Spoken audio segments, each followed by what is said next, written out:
ngaji ya, ini ngaji. Kemudian mungkin nanti ada ilmiahnya sedikit, mudah-mudahan paham. Isra dan Mi'raj. Isra itu artinya perjalanan di malam hari. Mi'raj artinya su'udu ila sidratil muntaha, naiknya Nabi ke sampai sidratil muntaha. Kapan terjadinya Isra dan Mi'raj? Ini banyak ulama berselisih pendapat. Ada yang mengatakan tahun 10 kenabian Rasulullah. Jadi Rasulullah itu diangkat dari Nabi umur 40 tahun. Terjadinya Isra Mi'raj pas beliau umur 50 tahun. Ada yang mengatakan pada 11 kenabian, yaitu pada umur 51 tahun. Terjadinya Isra dan Mi'raj ini itu di tahun yang dinamakan Amul Husni, tahun kesedihan. Kesedihan bagi siapa? Kesedihan bagi Nabi kita Muhammad SAW. Beliau sedih, berduka karena ditinggal dengan dua orang yang amat sangat dicintainya. Yang pertama meninggal oleh istrinya Siti Khadijah. Beliau hidup dengan Siti Khadijah selama 25 tahun. Siapa itu Siti Khadijah? Siti Khadijah binti Khuwailid. Beliau seorang janda kaya dan sudah 2 kali janda. 2 kali janda. Banyak pembesar-pembesar Quraisy yang ingin melamar Siti Khadijah, tapi Khadijah menolak. Kemudian dari informasi Maisarah, pembantunya atau budaknya, pada saat itu Abu Thalib pamannya Rasulullah mendengar bahwa Siti Khadijah ingin mendagangkan barang-barang dagangan karena beliau bisnis dong. Akhirnya Maisarah bilang sama Siti Khadijah bahwa pamannya Nabi Muhammad ingin mendagangkan barangnya itu dan Muhammad juga ikut. Siti Khadijah senang karena Muhammad mau ikut. Karena Muhammad ketika itu belum jadi nabi, tapi sudah dipercaya oleh seluruh Mekah. Satu-satunya orang yang dipercaya di tanah Mekah itu cuma Nabi kita Muhammad SAW. Akhirnya setuju, dibawalah dagang sampai ke Syam. Pulang dari Syam ke Mekah, diserahkan kepada Siti Khadijah. Keuntungannya juga ketika yang dagangin Nabi kita Muhammad Sallallahu Alaihi Wasallam. Siti Khadijah heran, loh kok bisa berlimpah keuntungannya? Dicari, kenapa bisa berlimpah keuntungannya? Ternyata Nabi kita itu dagangnya jujur. Misalnya buku, Siti Khadijah bilang kepada Muhammad, ya Muhammad, ini buku dari saya harganya 10.000. Akhirnya Nabi Muhammad berangkat ke Syam. Ada orang ingin buku dari Khadijah. Apa kata Nabi Muhammad? Wahai Bapak Ibu, ini buku dari tuan saya Khadijah 10.000. Tinggal Bapak Ibu mau bayar berapa? Yang penting tambahin. Karena yang melihat orang jujur, yang nambahinnya bisa 10 kali lipat. Ada yang beli 100.000, ada yang beli 50.000. Karena jujur. Lain dengan pedagang kita sekarang. Pedagang kita sekarang kalau kita tawar berapa nih satu, misalnya baju 70.000, ditawar sama ibu kalau nawar kan sakit banget. 70.000, 20.000 dah. Itu ibu kalau kita ditabok kita 20.000, nggak bisa bu, udah berapa? 30.000 nggak bisa. Modalnya aja nggak dapat. Ya bu ya, para pedagangnya. Padahal udah lebih dari modal. Ya bu, modalnya aja kagak dapat. Padahal modalnya cuma 15.000. Dia bilang mau ditawar 30.000, dibilang modalnya aja kagak dapat. Bohong. Bagaimana mau berkah dagang? Kalau kita pakai sistem dagang Nabi Muhammad tahun ini, agak kaya kita. Nih saya beli nabang 10.000, terserah mau bayar berapa? Itu 10.100 akhirnya dibayar.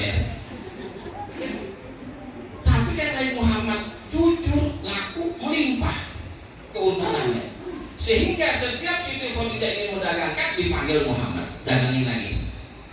Lama-lama Khadijah kepincut sama Nabi Muhammad.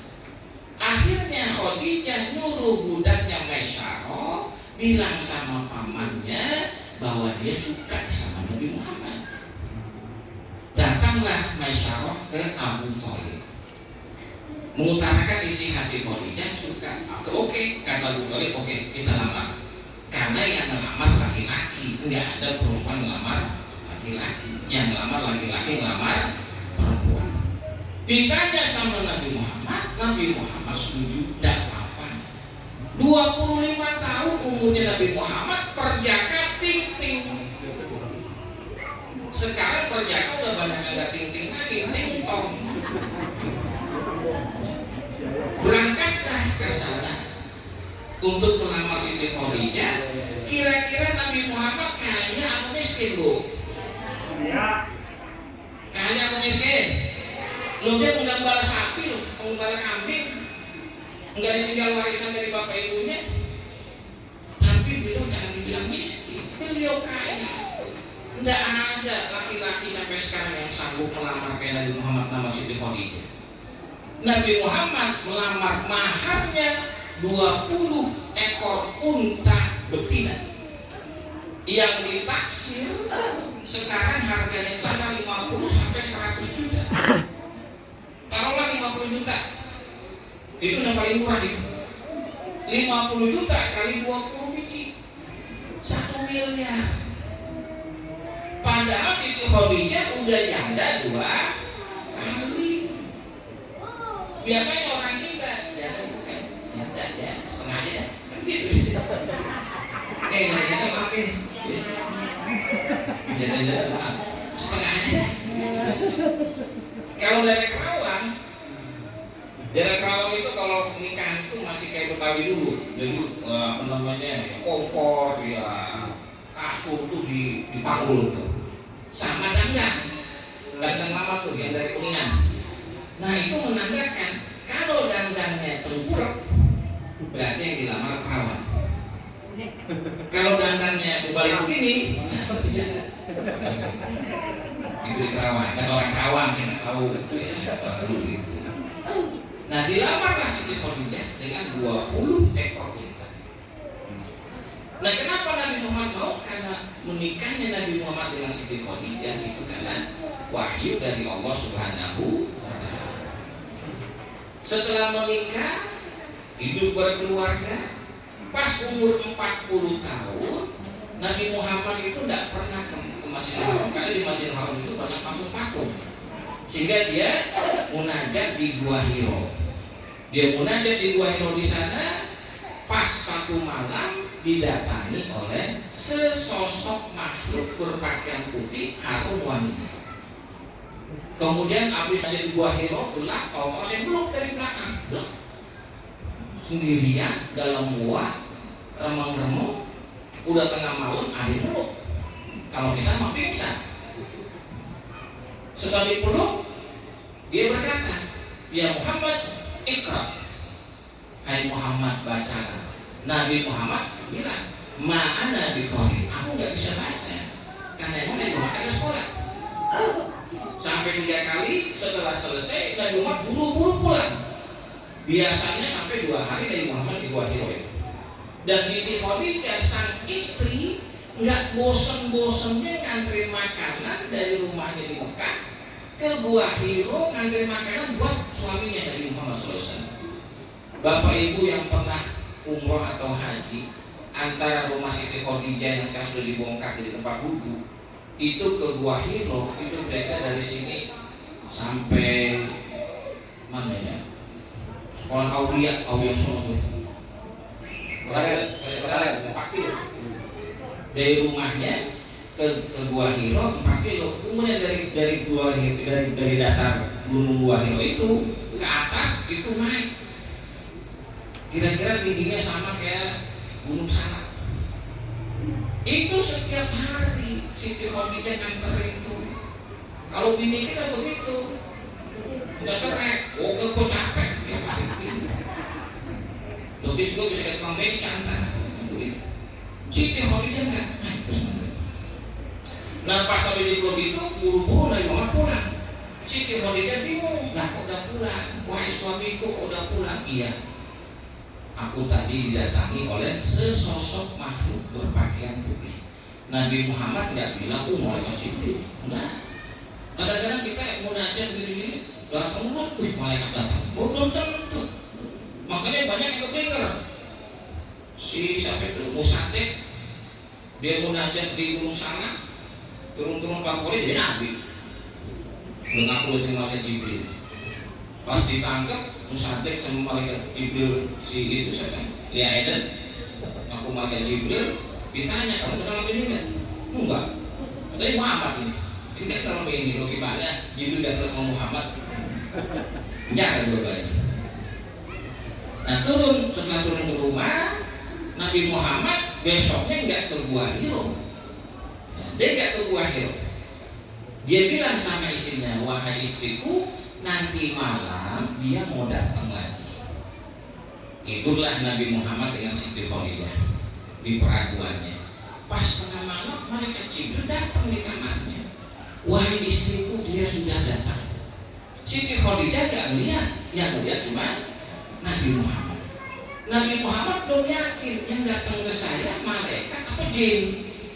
Maka dia nggak bilang, oh malaikat, tidak. Dia bilang sesosok makhluk berpakaian putih. Ketika udah datang, Siti Khadijah bilang, wahai suamiku, kalau dia datang, kasih tahu. Maka dia bilang, wahai istriku, dia datang. Siti Khadijah turun dari peraduan, mau buka baju. Ketika mau buka baju, hilang.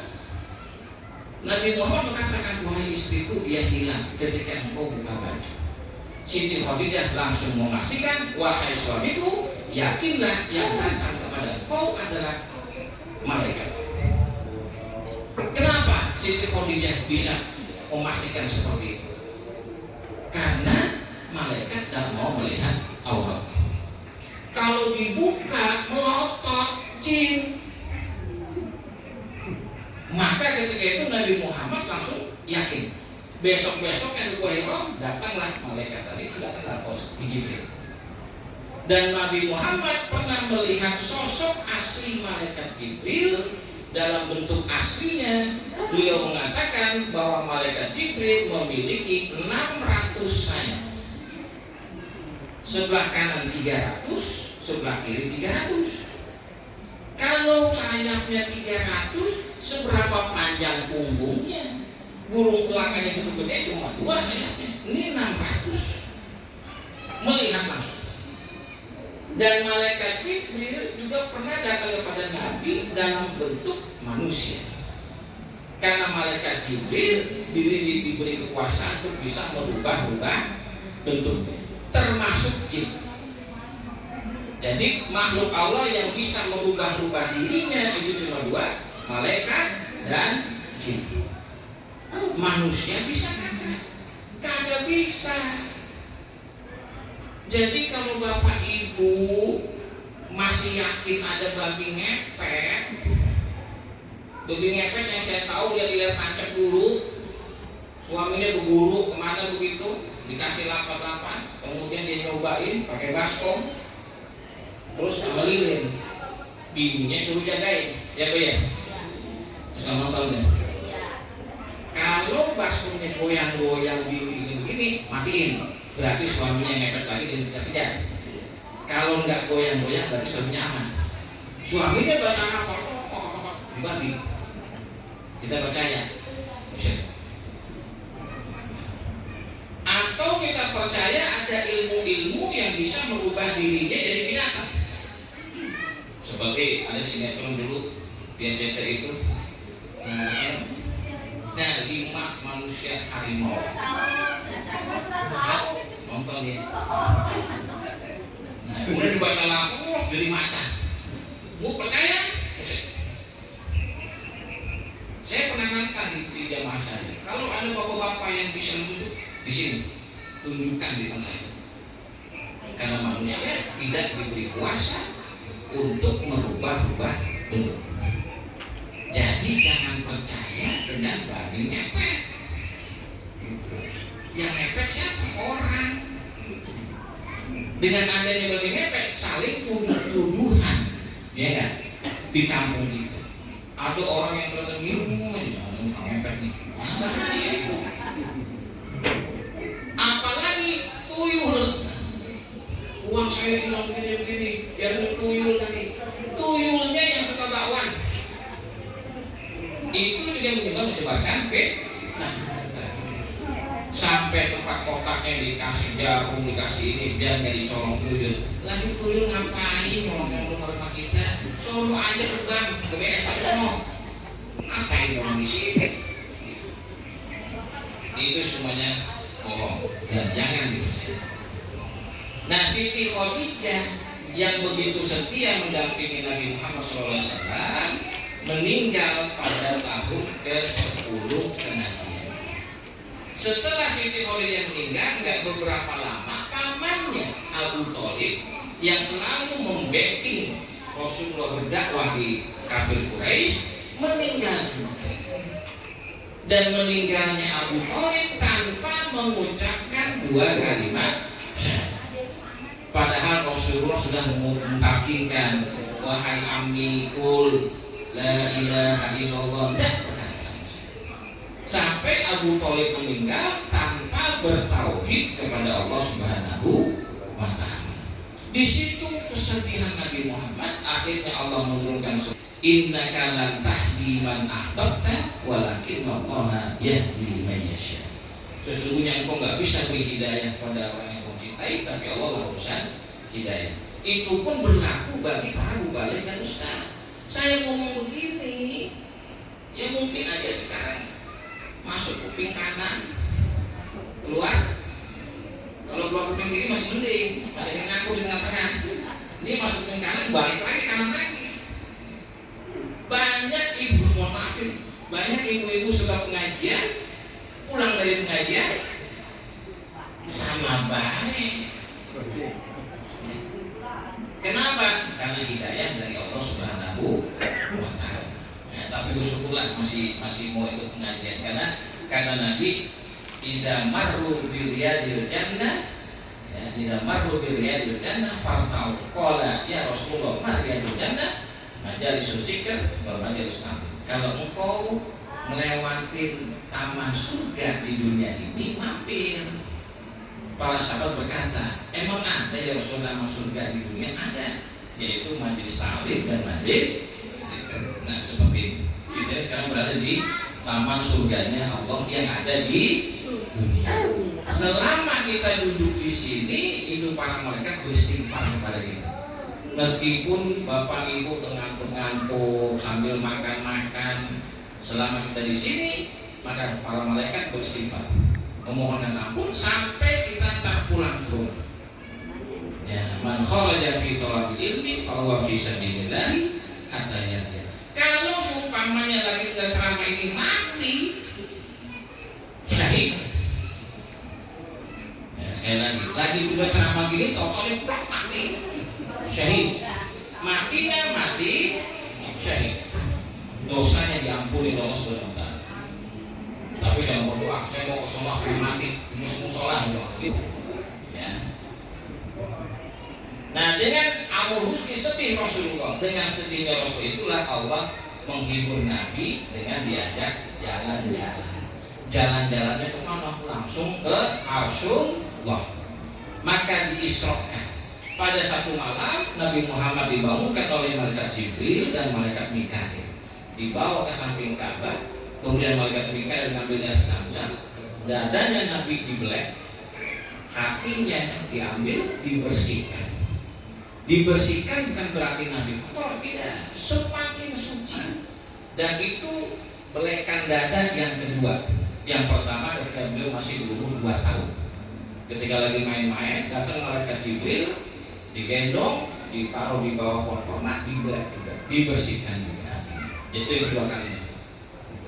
Anak-anak yang teman-temannya pada kabur, pada bilang orang kampung, oh Muhammad dicolong orang, mau dicolong orang. Orang kampung pada berangkat, ada yang bawa linggis, ada yang bawa macam-macam.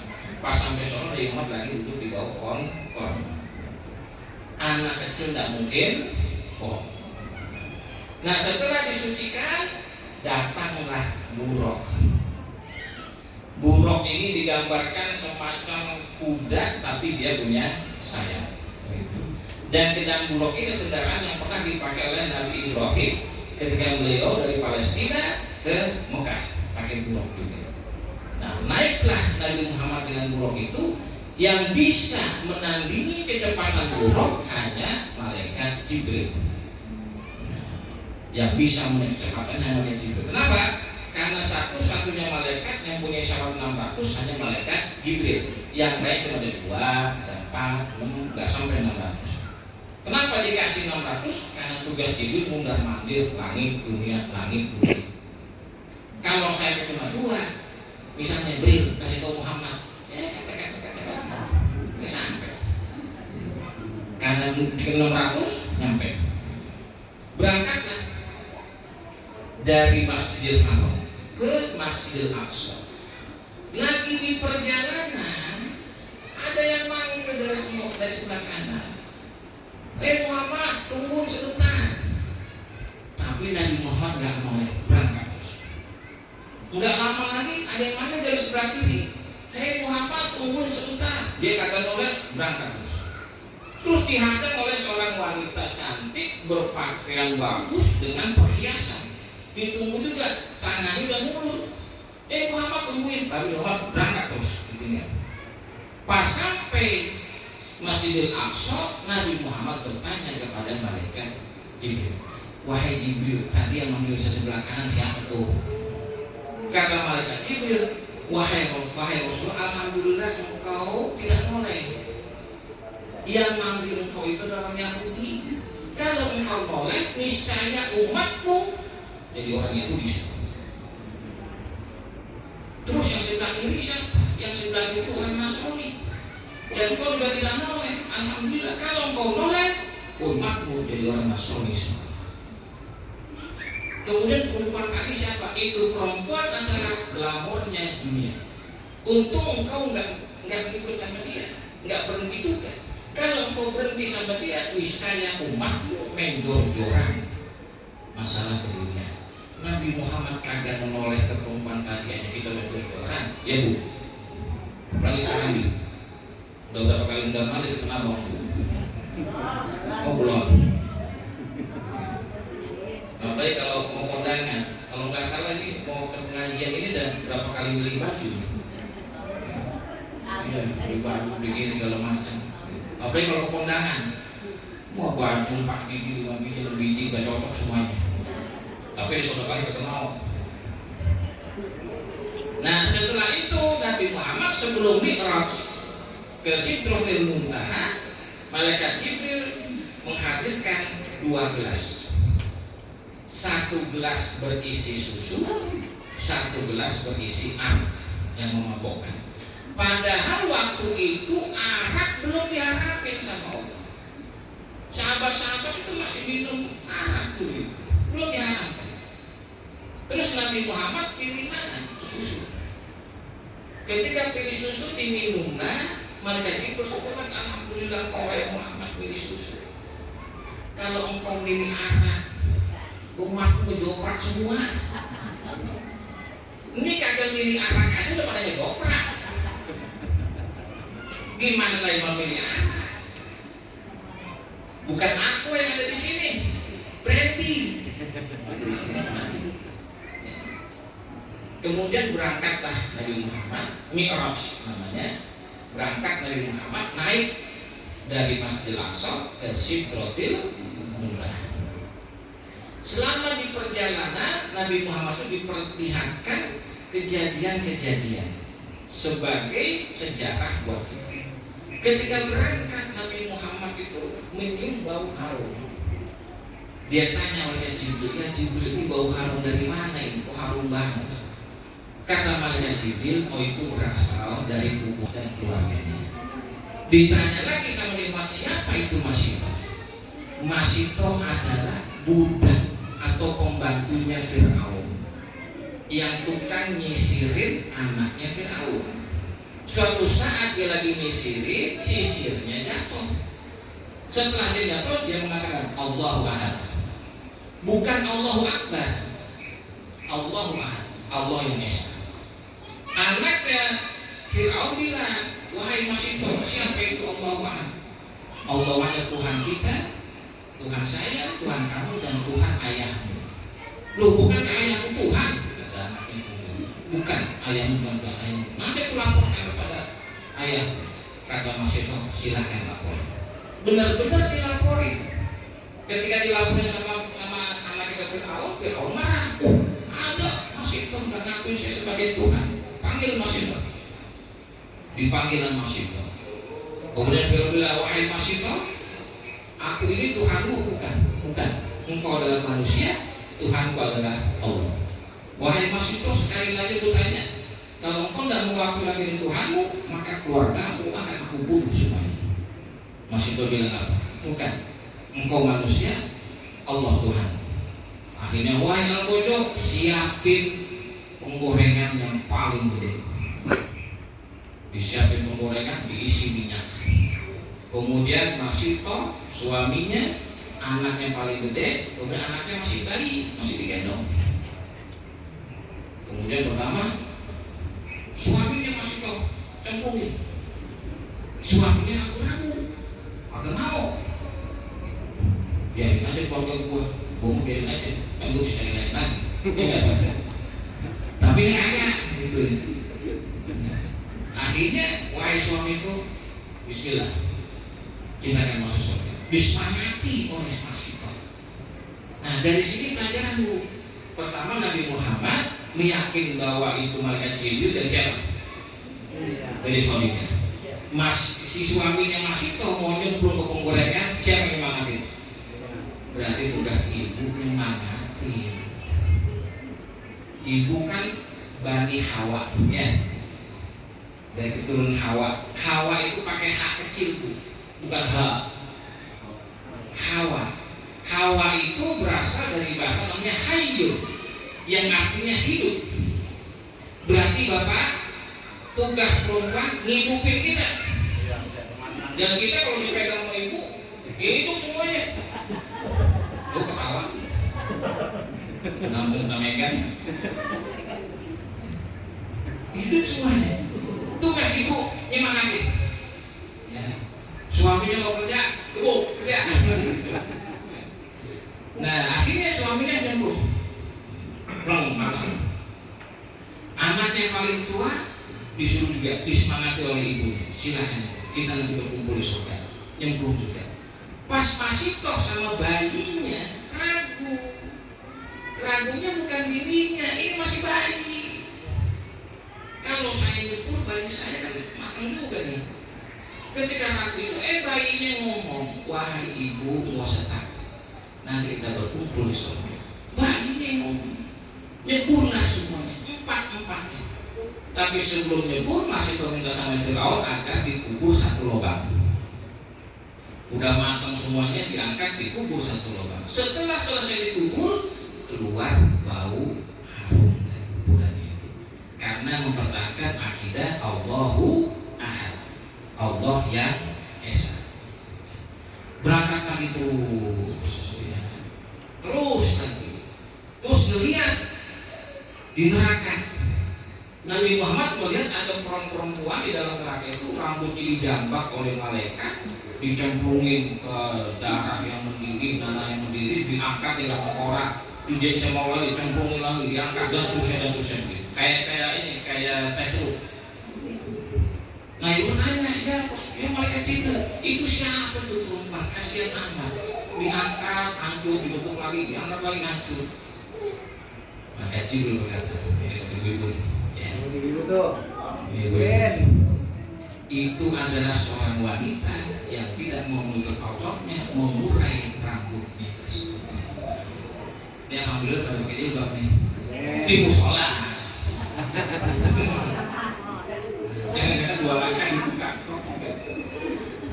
Nah, itu yang digambarin. Tadi itu kayak celupuk. Kemudian sampailah ke Sidratul Muntaha. Sampai di jauh sebelum masuk pintunya Arsul Wasindasan Nyolok, Buruk berkata, saya hanya cukup sampai situ.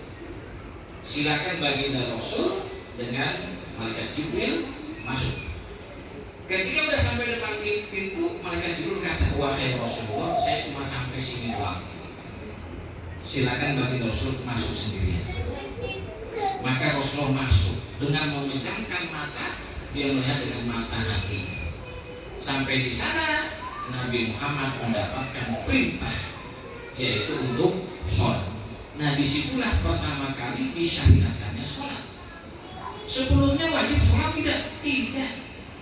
Nabi Muhammad dari umur 40 tahun sampai umur 51 tahun itu tidak ada sholat, itu tidak wajib sholat, masih mabok-mabokan. Kemudian dapat perintah keluar Nabi Muhammad, turun dengan malaikat turun, dengan malaikat Jibril dan turun. Ketika turun ketemu dengan Nabi Musa, rohnya. Dia berkata, wahai Muhammad, apa yang Allah berikan padamu? Kata Nabi Muhammad, Allah menyuruhku dan umatku sholat 50 waktu. Kata Nabi Musa, wahai Muhammad, apa umatku sanggup? Kalau engkau mah jangankan 50 waktu, 2000 waktu yang engkau sanggup, tapi umatku sanggup tidak. Lalu belum kok ini, maksud sanggup balik lagi, minta diskon. Akhirnya didiskonlah sama Allah, wahai Muhammad, aku diskon jumlahnya tapi tidak pahalanya. Dari 50 jadi 5, tapi pahalanya sama dengan yang 50. Udah diskon, turunlah. Nah, kata Musa, bagaimana? Ya Allah menyuruhnya, itu baru cukup. Di Bandung dia namanya bilang 5 aja lu mesti minta kopi, ya. Yang 5 aja masih minta kopi nih. Ada yang minta seminggu doang, ada yang minta setahun doang, ada yang minta setahun 2 kali doang, ada yang nggak sama sekali, ada yang dengar duduk asing nyesel, ya Allah sampai nyesel. Ibu-ibu lagi yang sinetron, ya udah ada nyesel. Padahal itu perintah Allah yang langsung. Kalau perintah puasa, zakat, haji itu Allah, Nabi Muhammad sudah dipanggil melalui Jibril saja. Tapi untuk sholat tidak melalui Jibril, langsung Allah manggil. Sama misalnya PRW kita ya, dipanggil Jokowi, wah berarti kan gimana tuh? Tidak melalui Pak Lurah, PRW 013 ke istana. Nah berarti itu penting itu. Nah berarti dengan demikian sholat itu amat sangat penting. Maka kata Nabi, iza soluhat soluha sa'iru amali wa iza fasadat fasada sa'iru. Kalau sholatnya benar, maka semua ibadahnya benar. Kalau sholatnya salah, maka semua ibadahnya salah. Nanti di akhirat Allah cuma nanya, gimana ini sholat ini orang? Berantakan. Maka Allah bilang, puasanya pun berantakan, zakatnya pun berantakan, hajinya pun berantakan. Karena sholat menjadi barometernya. Meskipun khusyuk tidak termasuk rukun sholat. Kalau khusyuk rukun sholat, batal semua kita sholat. Ya baik. Maka karena sahabat Nabi pun tidak ada yang bisa khusyuk. Ketika Nabi Muhammad ngadain sembahara di depan para sahabat, siapa di antara kalian yang sholatnya paling khusyuk? Pengen tunjuk-tunjukkan. Umar bilang, Bakar ya Rasulullah. Kata Allah, enggak, saya nggak khusyuk. Ngaku, ada di sahabat itu, Khalifah. Utsman bilang, enggak, saya nggak khusyuk. Akhirnya sepakat, Sayyidina Ali ya Rasulullah. Loh, kenapa Sayyidina Ali bisa khusyuk? Karena waktu perang Badar, beliau kepanas 9 panah di punggung ini, lancet 9 panah. Kemudian selesai perang, mau dicabut oleh para sahabat, kata Sayyidina Ali, jangan cabut sekarang, saya sholat. Ketika saya sholat, cabut panahnya. Maka ketika Sayyidina Ali sholat, dicabut satu-satu, tidak berasa. Karena saking khusyuknya, enggak kayak kita, lagi sholat ada nyamuk. Baru nyamuk, belum panah. Maka dia bilang, Ali yang paling khusyuk. Nah, akhirnya, baik Ali, sholatlah kamu. Nanti kalau kamu khusyuk beneran, ini baju perang saya buat kamu. Sholat masih benar. Biar sholat khusyuk kan. Pas tahiyat terakhir, fil alamin innaka hamidum majid. dalam hati dapat saya Assalamualaikum. Gimana hari ini sudah tadi terakhir itu terbetik dalam hati saya, dapat begitu. Tapi kata Nabi Muhammad, sholat Musa ya, karena khusyuk bukan termasuk rukun sholat. Sehingga khusyuk pas terakhir itu begitu. Lah kita Allahu Akbar, Assalamualaikum, udah kayak khusyuk aja. Apalagi mau makan, pas pulang lapar, sholat dulu ntar makan belakangan. Allahu Akbar. Anaknya pulang, Assalamualaikum, nggak habis ayam gua. Maka kata Nabi, kalau kita mau sholat, semua yang bisa mengurangi kehendak hilang itu. Kalau mau sholat lapar, makan dulu. Kalau mau sholat tamu, terima tamu dulu. Atau bilang izin sama tamu juga, ya saya mau sholat dulu. Kalau kita semua di depan kita yang kira-kira menghalangi kehusuan kita, uang. Makanya ibu-ibu tak terawih ini mau kenanya gak usah macam-macam. Ini mau kena yang 2 juta. Yang di belakang agak khusyuk.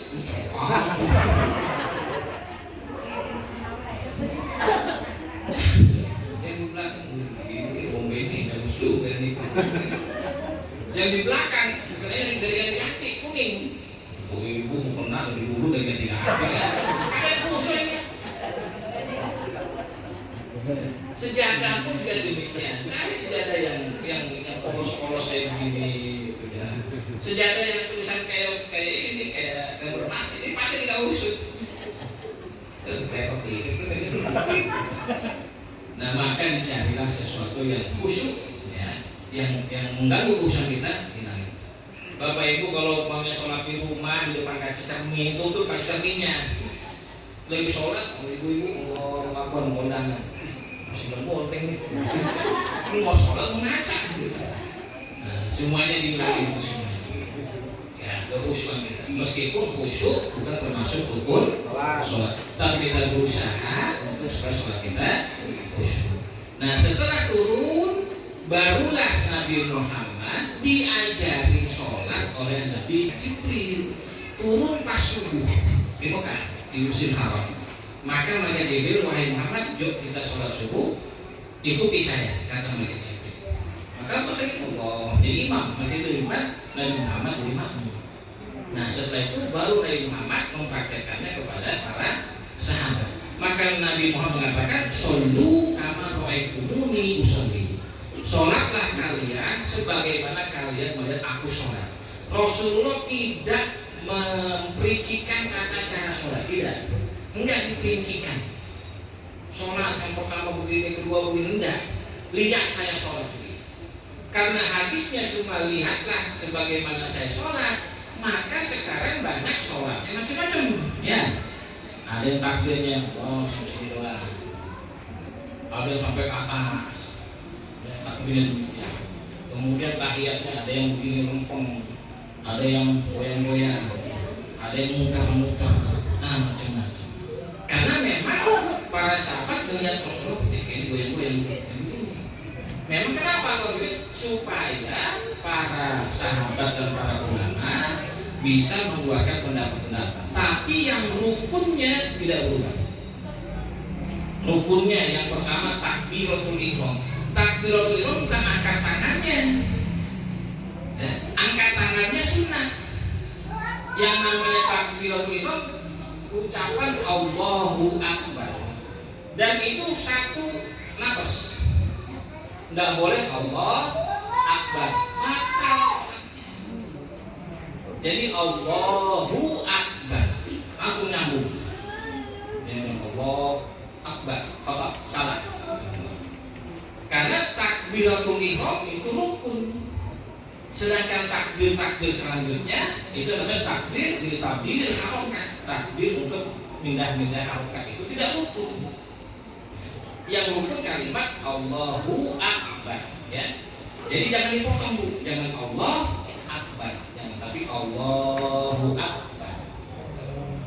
Nah, itu takbiratul ihram. Sedangkan yang lainnya Allahu Akbar cuma gerakan-gerakan semuanya.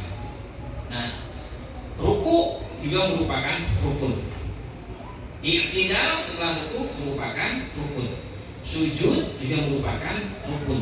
Duduk di antara dua sujud juga merupakan rukun.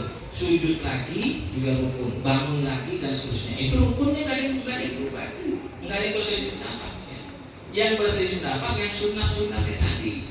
Angkat tangan, ini sunat hukumnya. Ada yang juga pakai angkat tangan. Ya. Ada yang angkat tangan cuma udah biarin aja. Itu musuh ngapain sih? Begitu doang. Biarin. Emang sudah ada masanya. Ada yang sampai kuping, ada yang sampai belum dada. Udah biarin. Karena angkat tangan itu juga sudah benar sholatnya. Nah, kemudian rukun yang kedua baca Fatihah harus diucapkan. Ya, as-sholatu aqwalun wa af'alun muhtatamatun bitakbir wa muhtatamatun bitasbih. Definisi sholat itu adalah ucapan dan gerakan yang diawali dengan takbiratul ihram, diakhiri dengan salam. Jadi kalau dalam sholat mentem doang, kagak sah sholatnya. Harus qomat kamil. Meskipun hanya didengar oleh suara sendiri. Allahu Akbar. Harus qomat kamil. Allahu Akbar. Oh, enggak salah itu. Enggak benar. Harus diucapkan. Diawali dengan takbir, diakhiri dengan salam. Salamnya yang kemana? Yang ke sebelah kanan. Yang ke sebelah kiri hukumnya sunat. Jadi kalau kita sholat, fil alamin innaka hamidum majid. Assalamualaikum warahmatullahi wabarakatuh. Tut. Sah nggak sholatnya? Sah, karena sudah salam ke sebelah. Tapi bukti awalnya yang wajib astut. Nah itu nggak tahu, belum sampai salam pun habis itu. Kalau itu gimana? Ya ulangi lagi dari pertama.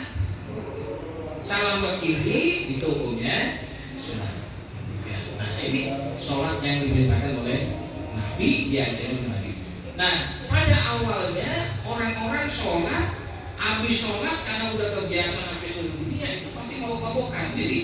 Jadi minuman keras itu udah seluruh dunia punya.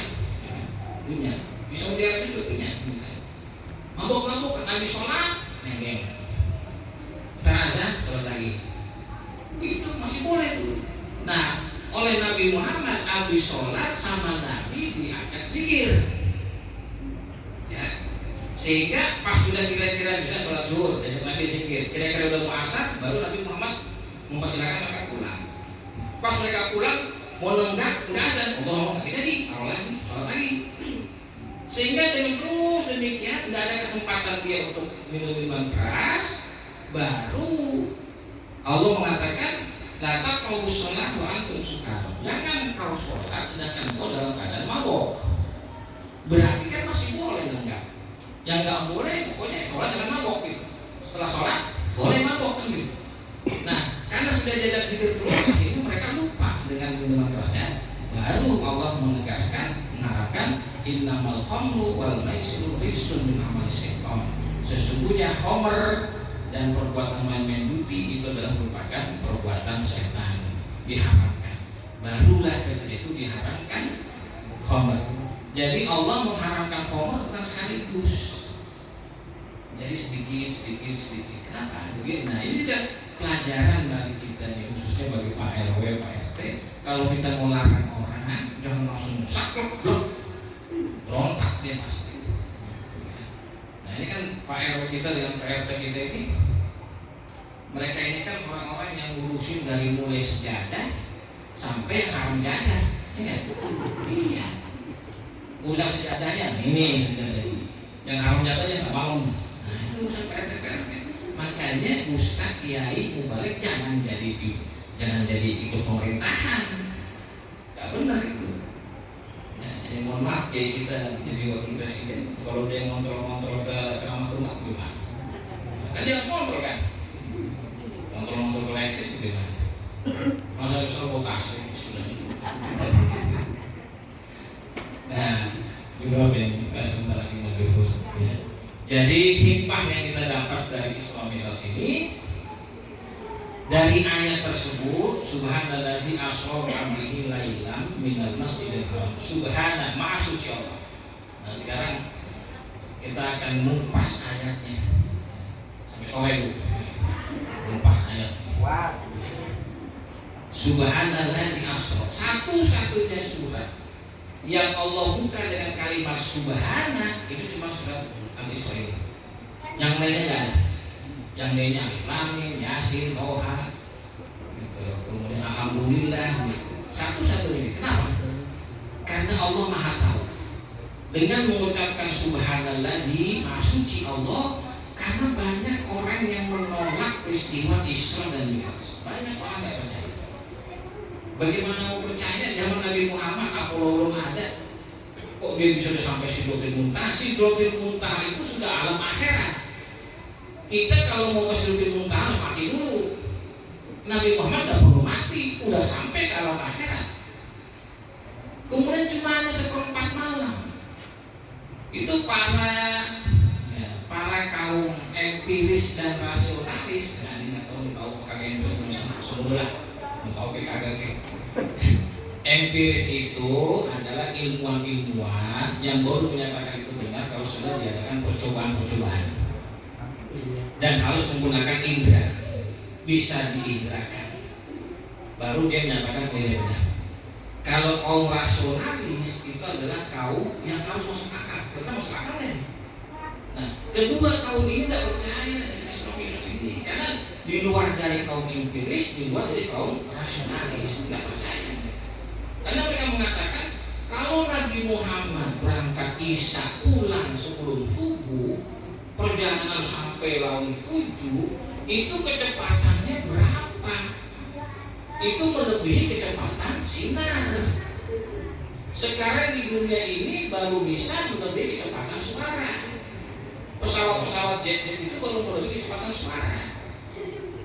Kadang-kadang kita lihat pesawat, pas sudah lewat, karena pesawat itu kecepatannya melebihi kecepatan suara.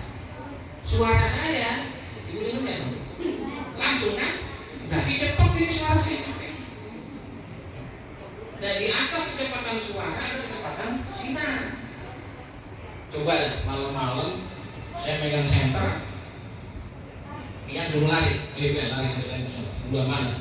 Yang saya sudah sono ya, dia mau berangkat. Berarti sinar itu kecepatannya melebihi kecepatan. Nah, kaum empiris dan rasionalis tidak mungkin seorang manusia yang punya kulit tipis bisa melebihi kecepatan sinar. Karena akan terjadi pergesekan dan akan hancur. Maka Apollo dan pesawat olah balik itu dibuat bodinya itu harus menahan panas di atas 6.000 derajat Celcius. Api kompor itu cuma 100 derajat. Alat las itu 1.000 derajat, bisa memotong besi. Nah, pesawat ulang alik itu dan Apollo harus bertahan 6.000 derajat Celcius. Nah, Nabi Muhammad apa sanggup melawan 6.000 derajat Celcius? Nah, kaum empiris mengatakan tidak mungkin. Maka subhana, maha suci Allah dari mereka-mereka yang tidak percaya dengan peristiwa Isra dan Mi'raj.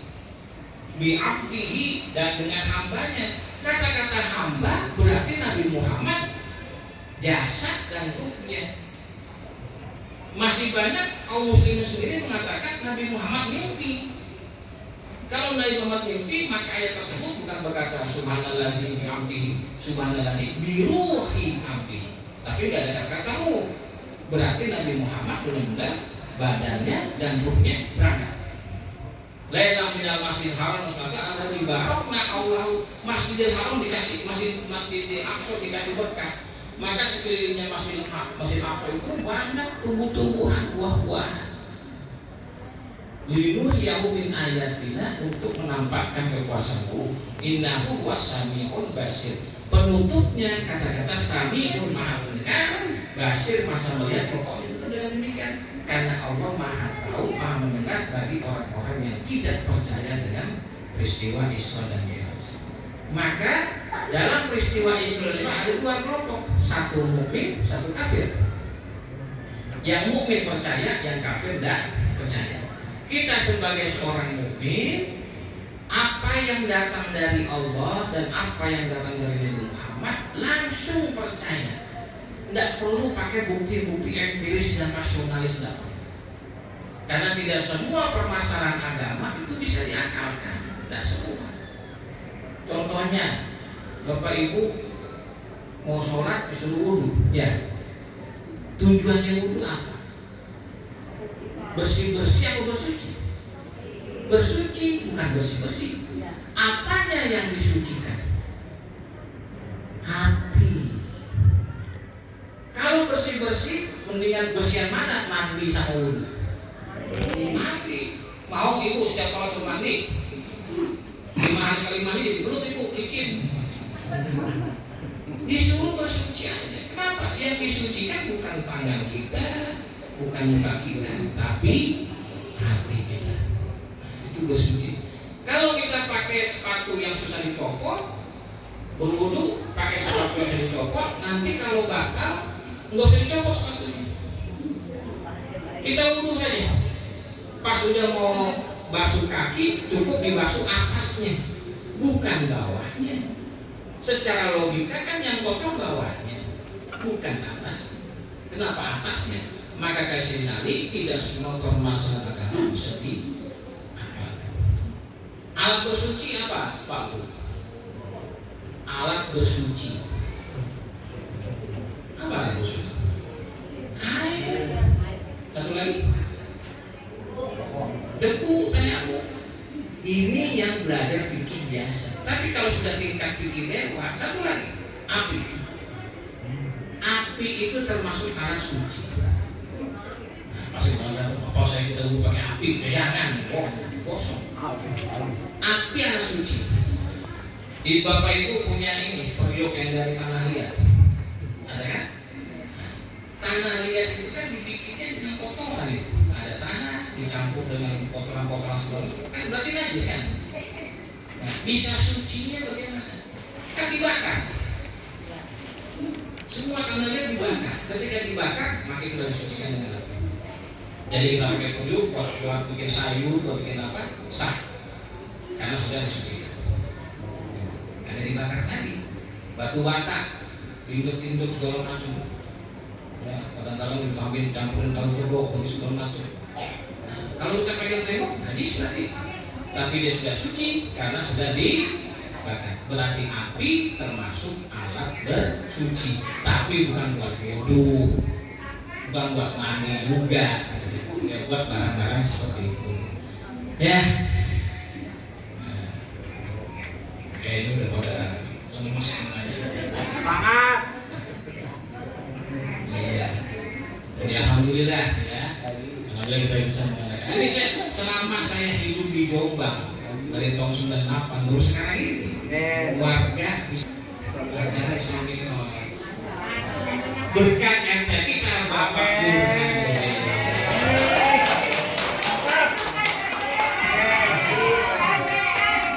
Maka udah saya tentuin aja. Kalau maulid ya, kalau maulid itu masjid yang ada. Ya, jadi bagi-bagi. Kalau maulid masjid yang ada. Panitianya nggak usah nyari duit, semua dari masjid ditanggung. Ya. Kalau Isra Mi'raj warga yang ada cari duit. Alhamdulillah. Meskipun per Tariknya. iya. Maka besok-besok tahun depan Isra Mi'raj ini dirancang 3 bulan sebelumnya. Ya, katanya 3 bulan sebelumnya itu kita mau bikin apa. 3 bulan nyari duit ya, insya Allah dapat. Kita undang ceramah yang dari luar. Kalau penceramah dari sini gratis saja. Siap. Ini buah-buahan itu kulit buat rumah saya. Ya, ini pertama kali. Jadi ada kolaborasi di warga. Ya, alhamdulillah program-program kita banyak, segala macam. Nah, pengajian ibu-ibu habis lebaran udah dibuka. Kita cara pengajian seperti apa terserah ibu-ibu. Terus pengajian untuk umum ini berarti bapak-bapak malam. Ya, nanti kita buka sebanyak. Nanti entah Ustaz Faiz, entah Ustaz Sofian. Saya udah di belakang aja. Ya. Saya di belakang aja. Mantau. Nah, alhamdulillah nih. Sekarang ini saya umumin lagi. Kalau ada warga RT 04 nih yang mau masuk pesantren Al Gontori, saya diskon 50%. Ini tuh mau masuk, Ya, mau masuk. yang masuk. Sekarang ini uang pangkalnya itu 9.500.000. Nanti tapi untuk barang-barang seperti kasur, lemari, kebutuhan pribadi itu beli. Yang dipangkalin itu uang pangkalnya aja 9.500.000 untuk warga RT 04 50%. Tapi kalau masuk saya dulu, saya kenalan dulu karena orang saya nggak kenal. Dengan syaratnya lancar baca Al-Quran. Harus lancar. Kalau nggak lancar sih nggak tolong. Kenapa? Karena kelas 1 itu sudah dikasih bahasa Arab. Kalau dia nggak lancar Al-Quran, bagaimana dia baca bacaan bahasa Arab? Mahfuznya udah pakai bahasa Arab. Ini pengalaman Ustaz Bukhari, Ustaz Faiz, Ustaz Khairi, Ustaz Abi, itu semuanya. Kelas 1 itu udah ngapalin hadis 40 satu semester, jadi 1 tahun 80. Mau ibu, wah, aku bener nih, mau usaha. Buktinya ini gak ada yang bener nih kan, sohi semuanya, setia. Mahfuzah ngapalin 80 juga. Ayat-ayat Al-Quran ngapalin hampir 50. Banyak apa namanya pesantren udah pasti banyak hafalan. Nah sekarang saya lagi di program daurah ke Mesir 1 bulan ini. Saya ngirim 18 santri saya ikut daurah di Alexandria Mesir, diasuh oleh Syekh Azhar 1 bulan. Tapi dia sendiri. Dan kirim juga ke Madinah. Lulusan Al-Gontori mau ke Turki bisa, mau ke Yaman bisa, mau kemana sekarang? Nah tapi udah ada ini bisa kalau masuk pesantren ini bisa. Mental udah ada, ya mental untuk ngasih udah ada. Nah kemudian untuk anak-anak muda, baik-baik kita bikin LDK. Siap. Latihan dasar kepemimpinan. Yang namanya seorang pemimpin harus bisa pidato. Nah, nanti kita latih cara pidato bagaimana. Itu harus. Ya dan jadi isi topik udah kita latih.